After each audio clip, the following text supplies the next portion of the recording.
It's time for the One Bar and Lupica Show, bringing you anything and everything Minnesota Vikings. Welcome to professional football. All right, welcome back to the One Bar and Lupica Show. I am One Bar, and it is officially game week. Holy F, I can't believe it's here. It doesn't even really seem real. The fact that there was no preseason games, maybe it's just me. It doesn't seem like it's real, but come Sunday, it's going to be very real. We got the Packers, and I couldn't think of a better way to start the season. So we're going to be getting to know the enemy a little bit this week between me and Lupigus, and we're going to start off this episode with three Packers that we should be a little bit scared about come Sunday. And yeah, let's just rattle these off. I mean, generally I don't like talking about the Packers, but we got to be prepared for the enemy. So let's get into this. Three Packers that we should be a little bit worried about. And I'm going to start off with a gimme. I'm going to start off with Aaron Jones. Aaron Jones, running back. We know he ripped us a new one last year. In the first game, he ran for 116 yards, 1 touchdown, and had some catches out of the backfield. Second game, he stuck it to us even worse, 154 yards on the ground, 2 touchdowns. He's going to do some damage. We have to contain him. The issue is obviously our run defense. We don't know what we got.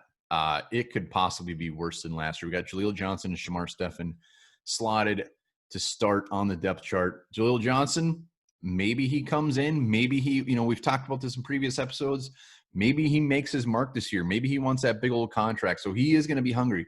Shamar Stephen is Shamar Stephen. So this is going to be extremely, extremely important for the Vikings to shut that down, or at least contain him. Like I said, if he gets 100 yards, you know what? At this point, I'd probably just take it. So the run game, especially with Aaron Jones, he's very underrated. We know that. We see him twice a year, and he generally does pretty good against us. So let's hope Jaleel Johnson steps up. Let's hope Shamar Stephen. Let's hope that rotation can shut Aaron Jones down. But that is one thing to be very, very scared of. And number 2, the second guy I got is Kenny Clark, defensive tackle. Kenny Clark has come a long way. I remember when the Packers drafted him 5 years ago or so. He's worked his way up to be one of the better big men in the middle in the entire NFL. And last year, he was not very nice to the Vikings as well. In 2 games, he had 2 sacks. And on top of that, a lot of pressures. He was a big reason for Zadarius Smith ripping us a new one. And you know what? He's going to be going against guys like Pat Elflein. He's going to be going against guys like Dakota Dozier, Garrett Bradbury. What a test. I mean, this is going to be an insane, insane test for our offensive line week 1. Just like on the defensive line, stopping the run. On the other side, offensive line, they got a very, very tough test ahead of them. And I think Kenny Clark could be an unsung hero for the Packers again, where maybe he only gets a sack or maybe he gets some pressures, but a lot of the stuff that he does is going to help Zadarius Smith, Preston Smith, and those other guys on the Packers to get in the backfield. So Garrett Bradbury, come on, baby. We're counting on you. All right, final, the third guy, and I can't even believe I'm going to say this, but it's Allen Lazard. Yeah, I said it. Wide receiver Allen Lazard. Lazard came on that second half of the year last year. Big dude, 6'5", 227 pounds. He ran, his 40 was 4.55, so the guy can move.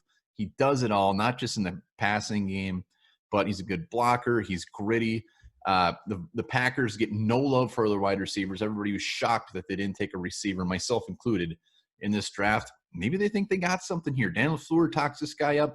Everybody seems to like Lazard. And the reason I picked Lazard is, yes, Devontae Adams obviously is going to be a pain in our ass. But Lazard could be he's their number 2 receiver. And if we're putting all of our chips on over at Devontae Adams, Allen Lazard could be over there. He's going against some fairly inexperienced cornerbacks. And he might be inexperienced himself, but Lazard has the size. He has the speed that will hurt. And it's going to be a rotation of what corners are on that guy. So in the second game last year, when the Vikings faced the Packers, Lazard had 5 for 45, nothing too crazy. Ended the season for 35 receptions, 477 yards, and 3 touchdowns.